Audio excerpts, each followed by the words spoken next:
बहनों भाइयों, आपके प्रत्याशी श्रेयसी सिंह हमारे अभिन्न मित्र स्वर्गीय दिग्विजय सिंह की बेटी है।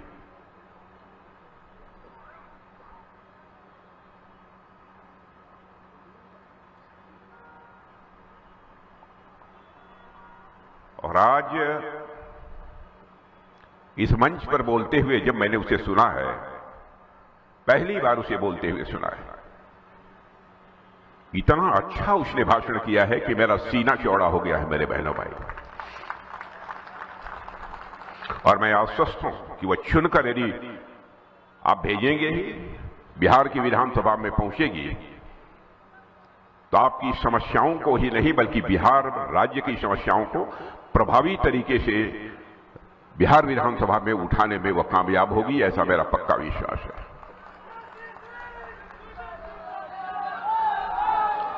और मैं यह बतला दूं श्रेयसी सिंह के अंदर जो प्रतिभा है, शूटिंग भी करती हो ना, शूटिंग में भी इसने नाम रोशन किया है। जो प्रतिभा है उस आधार पर मैं कह सकता हूं कि श्रेयसी सिंह जिसको आप अपना विधायक चुन रहे हैं वो हमारी बिहार की भविष्य है।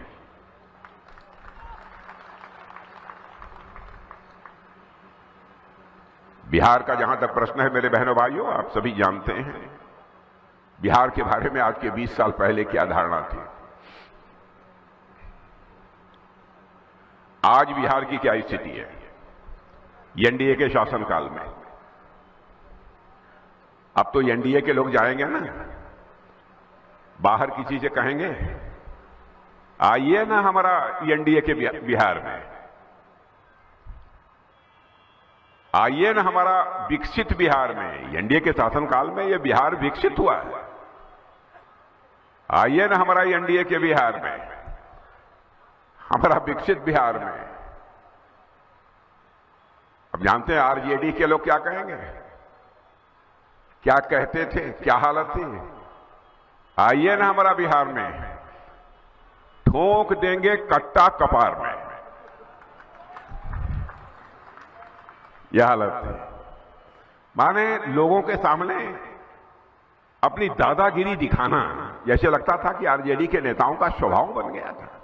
दहशत का माहौल था पूरे बिहार में।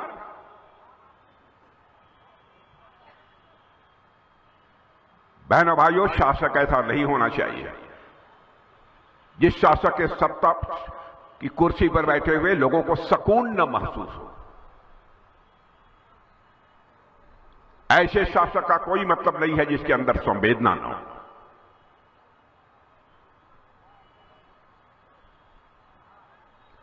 और ऐसा मुख्यमंत्री यहां पर रहा है आरजेडी के शासनकाल में जिसके ऊपर भ्रष्टाचार के कई गंभीर आरोप लगे हैं। ईमानदारी से भी सरकार चलाई जाती है, यह करके हमारे नीतीश कुमार ने दिखा दिया है मेरे बहनों भाइयों। 20 वर्षों तक मुख्यमंत्री रहने के बावजूद कोई मां का लाल उंगली उठाकर नहीं कह सकता कि उनके दामन पर कोई भ्रष्टाचार की दाग लगी हुई है।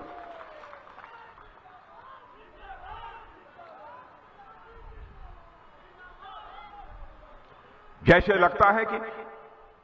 लगता है कि आरजेडी के लोगों के अंदर क्या लोक लाज ही समाप्त हो गया है।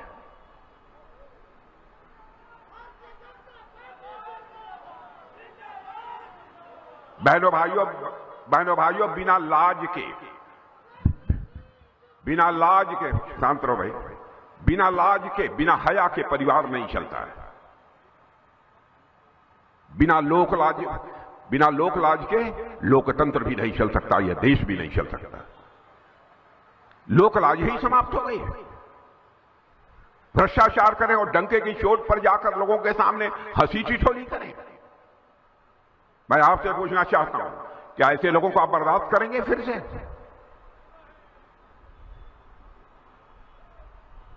बहनों भाइयों, फैसला आपके हाथ में है। हम लोगों ने क्या किया है, उन्होंने क्या किया है। यहां की बात छोड़िए, मैं आपको दिल्ली ले जाना चाहता हूं। पहले की कांग्रेस की सरकारों को भी काम करते हुए आपने देखा होगा।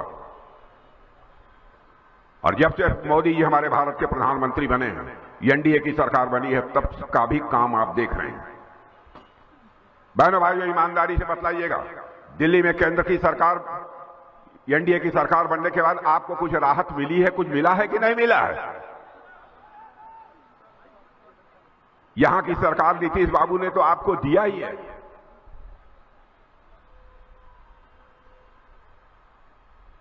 और आज मैं बतलाकर जा रहा हूं, मेरे किसान भाइयों, या किसान कितने लोग हैं जरा हाथ उठाइए, किसान परिवार। हाँ, आपके खाते में 6,000 रुपया दिल्ली के बैंक से आता है हर साल की नहीं आता है? किसान सम्मान निधि का आता है ना? बना दीजिए, बिहार में 9,000 रुपया मिलेगा मेरे बहनों भाइयों, 9,000 रुपया आपके खाते में आएगा, बना दीजिए। यहां की एनडीए सरकार ने, बिहार की नीतीश बाबू ने 10,000 रुपया महिलाओं के खाते में डाला है कि नहीं माताओं बहनों? या जिनके डाला है हाथ उठाइए। वाह, बहुत अच्छा। हम जो कहते हैं वो करते हैं।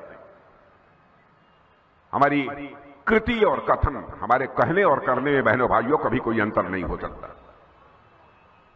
विडंबना रही है भारत के राजनीति की कि लोगों के कृति और कथन, कहने और करने में अंतर होने के कारण ही भारत की राजनीति और भारत के नेताओं पर से लोगों का विश्वास धीरे धीरे कम होता चला गया।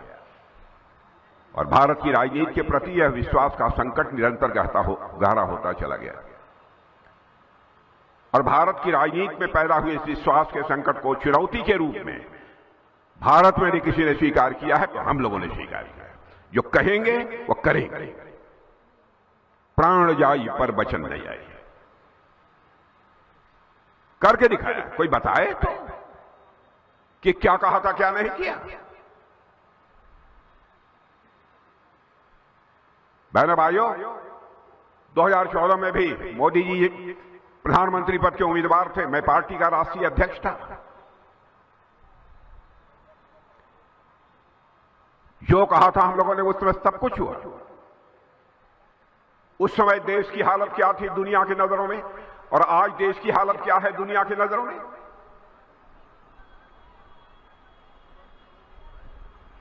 सारी दुनिया में, अंतर्राष्ट्रीय जगत में भारत की प्रतिष्ठा तेजी के साथ बढ़ी है। पहले धन दौलत के मामले में हमारा भारत दुनिया के देशों में 11वें स्थान पर था 2014 में। और बहनों भाइयों, आपको जानकर खुशी होगी, 9-10 महीने के अंदर ही हमारी सरकार ने वह करिश्मा कर दिया। हमारा भारत धन दौलत के मामले में दुनिया के देशों में जो 11वें स्थान पर खड़ा था, वह जंप लेकर 4थे स्थान पर आ गया। और मैं आपको कहकर जा रहा हूं, केवल मैं ही नहीं कह रहा हूं, मानी जानी फाइनेंशियल फर्म्स, वित्तीय संस्थाएं इस विश्व की कह रही हैं, भारत में जितनी तेजी के साथ ही एनडीए की सरकार, यहां के प्रधानमंत्री मोदी जी प्रगति कर रहे हैं, इस संभावना को नकारा नहीं जा सकता है कि आगामी साल 1.5 साल के अंदर ही यह हमारा भारत धन दौलत के मामले में दुनिया के देशों में 3रे स्थान पर आकर खड़ा हो जाएगा। मेरे बहनों भाइयों, एक अमेरिका होगा, चाइना होगा और उसके बाद भारत होगा। ऐसे सरकार चलाई जाती है। सरकार चलाने का तरीका नहीं है। पहले आते थे नेता लोग, आश्वासन दे जाते थे, तरह की बातें करते थे। नेता वह है जो कहे वह करे। यह चरित्र नेता का होना चाहिए। हम लोगों ने भी जीवन में राजनीति की है। कोई मां का कोई बेटा यह बतला दे कि हमने जो कहा हो न किया हो।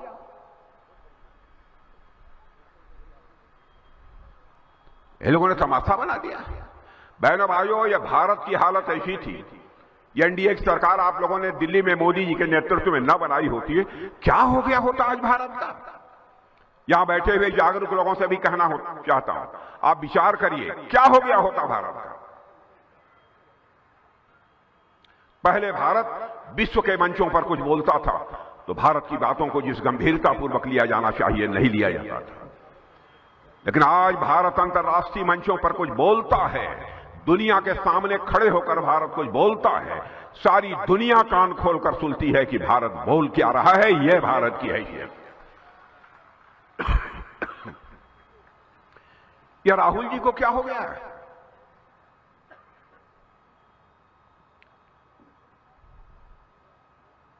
बहनों भाइयों, राहुल गांधी ने कहा कि सेना में भी आरक्षण होना चाहिए। क्या सेना को जाति, पाति, पंथ और मजहब के आधार पर चलाया जाएगा? वहां कोई किसी की जाति नहीं पूछता, कोई पंथ नहीं पूछता, सभी वर्गों के लोग हैं, सभी जातियों के लोग हैं, आदिवासी भी हैं, वहां पर भी उनको आरक्षण। सत्ता की हविस किस रसातल तक उनको ले जाएगी? बहनों भाइयों, मैं आपसे निवेदन करना चाहता हूं, गंभीरतापूर्वक विचार करिए। ये लोग देश को कहां ले जाना चाहते हैं? जिन सेना के जवानों ने अपने शौर्य और पराक्रम से भारत का मस्तक सारी दुनिया में ऊंचा किया है,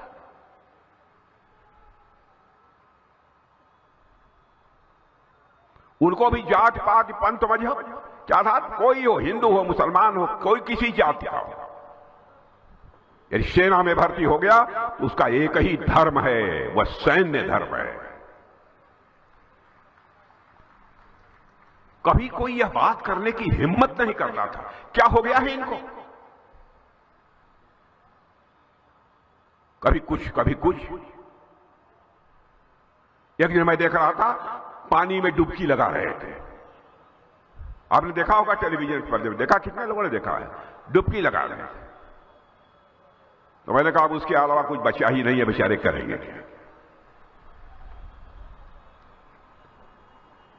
डुबकी तो लगानी ही पड़ेगी, जनता नहीं स्वीकार करेगी बहनों भाई ऐसे लोगों को। देश में जो अराजकता की स्थिति पैदा करना चाहते हैं,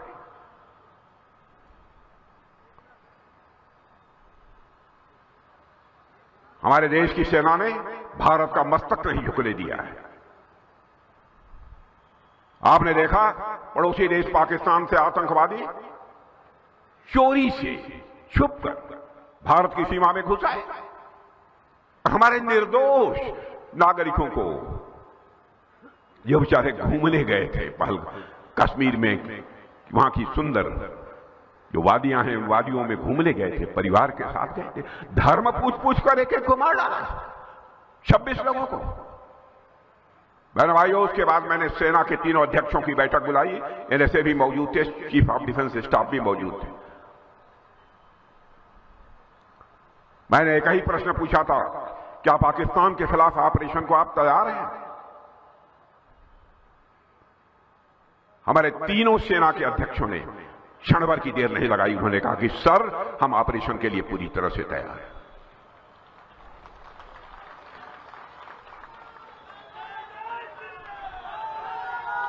फिर हमारे शेरे दिल प्रधानमंत्री जी ने बैठक बुलाई और बैठक में सब स्थिति का जायजा लिया। खैर, उन्होंने पूरी जानकारी पहले से ही रखी थी और उन्होंने कहा कि जाइए आप लोगों को खुली छूट दी जाती है, जो भी करना हो वो कर लीजिए।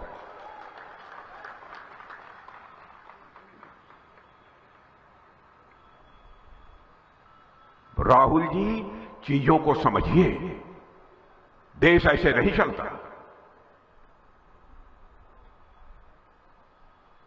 ये बच्चों का खेल नहीं है। और बहनों भाइयों, टारगेट पाकिस्तान में किनको बनाया? पाकिस्तान के आम नागरिक को नहीं। यह नहीं कि कोई मुसलमान है पाकिस्तान में से सभी को मार डालो, नहीं। हिंदू मुसलमान के आधार पर भेदभाव नहीं होना चाहिए।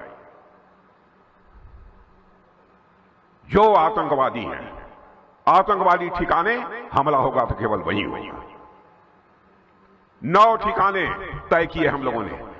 और बहनों भाइयों, आप सबके प्यार से, आपके आशीर्वाद से हमारे सेना के जवानों ने 9 आतंकवादी ठिकानों को तबाह कर दिया, बर्बाद कर दिया। कितने लोग मारे गए मैं बताऊंगा तो सारी दुनिया को मालूम होगा, इसलिए उसका खुलासा नहीं किया, लेकिन दुनिया वालों को पता चल गया कितने मारे। धर्म पूछ पूछ कर मारा। हम लोग धर्म नहीं पूछते हैं, हमने उनका कर्म देखकर मारा मेरे बहनों भाइयों, धर्म देखकर नहीं मारा। ये राहुल जी, आप जाति और धर्म के आधार पर राजनीति कर रहे हैं। भारत का रहने वाला हर नागरिक हमारे परिवार का सदस्य है। हमारे देश के और ऋषियों मनीषियों ने भारत की सीमा में रहने वाले लोगों को ही अपने परिवार का सदस्य नहीं माना है, बल्कि पूरे विश्व की धरा पर रहने वाले लोगों को अपने परिवार का सदस्य मानते हुए वसुधैव कुटुंबकम का संदेश सारे विश्व को, दुनिया के किसी एक धरती से गया है तो केवल और केवल भारत की धरती से गया है मेरे बहनों भाई, केवल और केवल भारत की धरती से गया। पूरे विश्व को ही हमने परिवार माना। यह माताएं बहनें बैठी हैं, इंसान की बात छोड़िए, चींटी यदि आटा गूंथती रहती है घर में, चींटी बगल से गुजर जाती है तो उसके पैर से दबाकर मारती नहीं है, बल्कि थाली से आटा निकालकर उस चींटी के सामने भी डाल देती है और उसके भी दीर्घजीवी होने की कामना करती है। यह है मेरा भारत। भारत क्या है यह राहुल जी जानते ही नहीं। मैं यहां नौजवानों से भी मैं कहना चाहता हूं, इन बातों पर गंभीरता पूर्वक आप विचार करिए। देश का नेतृत्व कैसे लोगों के हाथों में होना चाहिए।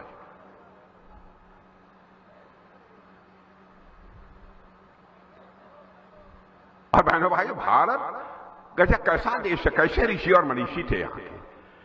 उन्होंने कहा ना, केवल भारत में रहने वाले लोग ही हमारे परिवार के सदस्य नहीं है, पूरे विश्व की धरा पर रहने वाले सभी हमारे परिवार के सदस्य है। वसुधैव कुटुंबकम का संदेश सारे विश्व को, दुनिया की एक धरती से गया है तो हमारे और आपके देश की धरती भारत से गया है।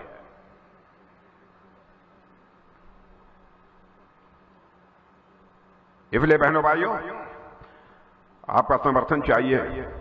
ऑपरेशन सिंदूर अभी समाप्त नहीं किया है, सुन लीजिए, स्थगित है, अभी रोका है।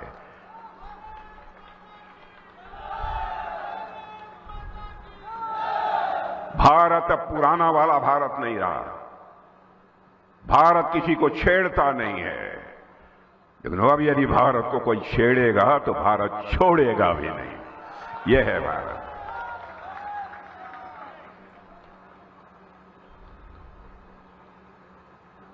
तो बहनों भाइयों, जिता दीजिए श्रेष्ठ सिंह को।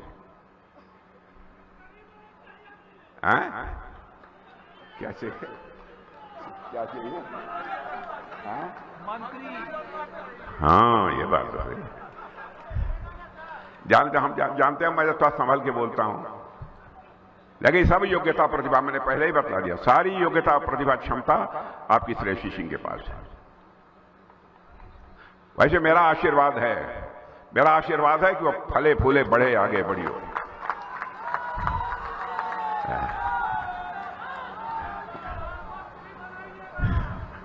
अरे मंत्री से बड़ी अभी है, क्या बात करते हो।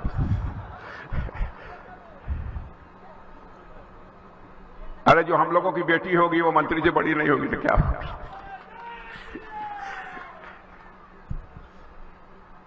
बहनों भाइयों, आपको घोषणा पत्र मिल चुका है, इसलिए उन सब चीजों की चर्चा नहीं की, क्योंकि मेरे आने के पहले भी लोगों ने शायद बतलाया होगा कि क्या क्या घोषणा पत्र में कहा गया। आप लोगों ने बतलाया होगा ना, आप लोगों ने बतला दिया है, इसलिए उसकी चर्चा नहीं की।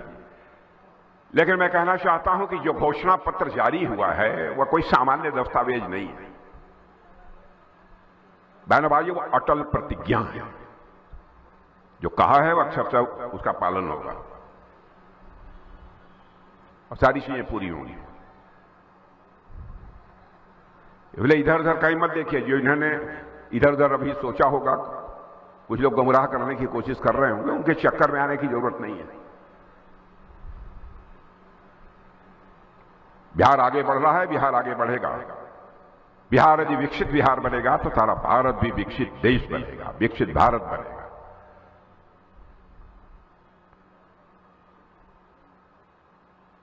इस सोच के साथ आप लोग आगे बढ़िए। अभी अभी मतदान हुआ है, कल मालूम है ना, मतदान हुआ है।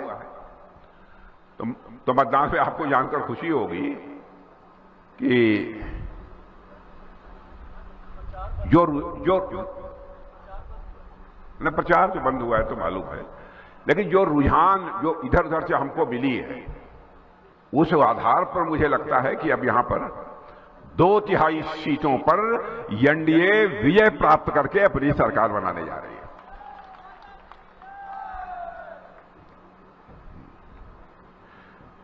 तो चलें, जिता देंगे श्रेयसी सिंह को रिकॉर्ड मतों से, पक्का? नहीं, ऐसे नहीं मानेंगे। माताएं, बहनें, बेटियां, बेटे, सारे के सारे लोग हाथ उठा के खूब जोरों से थोड़ी देर तक ताली बजा देंगे तो मैं मान लूंगा कि वो बम्पर वोटों से जुट जाएंगे।